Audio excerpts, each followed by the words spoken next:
Et salut à tous, et aujourd'hui on se retrouve pour une nouvelle decklist Salamandre Grant. Donc c'est une decklist assez basique, mais bon, je l'ai pas vue et je l'aime bien, donc je vais vous la présenter. Alors déjà, 3 gazelles, donc la base, 3 spinny, parce que trop fort, les combos, tout ça.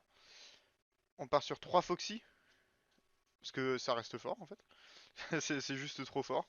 Ça permet de péter des MP et tout. Foxy, je l'aime bien. Foxy, c'est mon foufou un peu. Le Falco, le en x1, ça suffit. 2 Jaguar, parce que c'est devenu un must-have, hein. x2, c'est juste trop bien pour les Sky Striker ou n'importe. La Lady Debug, même si même en x1 on garde, hein, trop fort. 3 Buffalo, parce que bah, ça permet de presque tuto, bon c'est de la draw, hein. Et en plus ça permet de défausser qui est très intéressant dans ce deck, pour lancer les combos. Une volaille, pas plus. Et si vous pouvez l'invoquer avec Jaguar, bah, ça peut donner des X64 que je présenterai après. 3 H, la meilleure entrave du format. 3 Veiler, ça reste fort. Hop. 2 fantasmés. Vous pouvez remplacer par les Signet Mining que j'ai pas mis dans le deck. Vous enlevez les deux, vous mettez deux Signet, c'est très très fort. Permet de tuto, des raccourcis. Les magies, 3 cercles, un terrain, 2 wheels. Hop, ça c'est pour les magies salamandrantes. Après, 3 pots. Parce que les pots c'est trop fort. Le deck est pimpé pour en avoir 3. Donc c'est de la draw, c'est juste magnifique comme carte. 3 cold pour éviter les end traps et en plus on peut les side contre Sky Striker parce que en ce moment Sky Striker joue pas tant de end trap que ça et ça fait de la place. Une fusion de feu, parce que trop fort. Ça peut donner des OTK assez facile donc on la joue et deux cosmiques, deux cercles cyclone cosmique pour les Sky Striker et pour tous les decks qui jouent mine mystique. Sky Striker de toute façon c'est trop fort cette carte. C'est juste trop fort. Une rage et un rugissement, une roar du coup.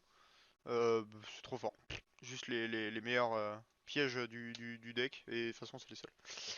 Enfin, c'est pas les seuls, mais les plus joués quoi. Pour l'extra, 3 phalanx, normal. x2, c'est impossible. C'est aussi simple que ça. 3 loups du soleil, c'est fort. Pourquoi on le jouerait x2?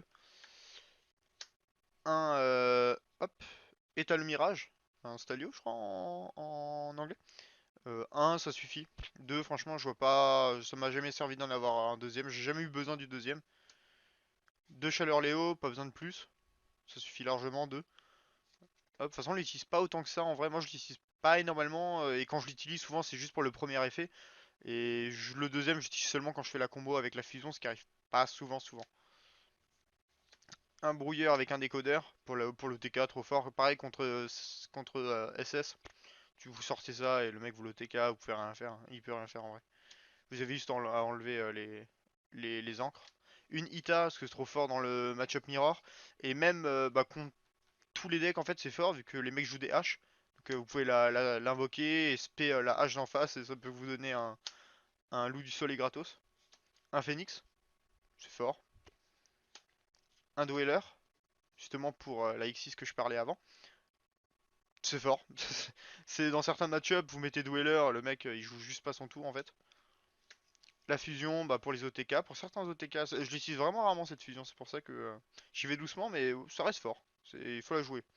Je pense qu'un deck sans la fusion c'est assez pas compliqué, mais quand même. On reste toujours contre ces Sky Strikers que je déteste. Ordre impérial, voilà, si vous l'avez mettez, vous avez gagné. Aussi simple que ça. 3 Twin Twist pour les SS. Et pour les Altergeist, même si on en voit moins. Tout ça, pour les Paléofrog, s'il y en a. Voilà, il y en a de moins en moins, mais il y en a toujours. Hop, un Pyro pour le time. Vous le jouez, vous faites effet, vous l'envoyez au cimetière, vous gagnez 2000 HP, vous avez gagné au time. 2 Ghost Ogre, ça, bah, pour certains match-ups, c'est toujours cool. De Didi Crow, pareil, on reste sur des end-traps, hein. Le deck peut se permettre de jouer énormément de end-traps, donc on en profite. Même si c'est en side. 3 points Kratops, parce que c'est juste trop fort, hein. Vous jouez deuxième, hop, vous le spé. C'est deux cartes pétées, c'est trop fort. Et les Red Reboot, alors ça c'est contre les match-up Mirror. Si vous jouez contre un autre Salamandre, vous jouez ça. Le mec fait son tour avec l'erreur et tout, à moins il veut vous bloquer quelque chose, vous faites Red Reboot. Bah, vous pouvez l'OTK facile avec la fusion. Et voilà. Bah, c'était tout pour ce pour cette decklist. Merci d'avoir regardé et abonnez-vous. Et voilà.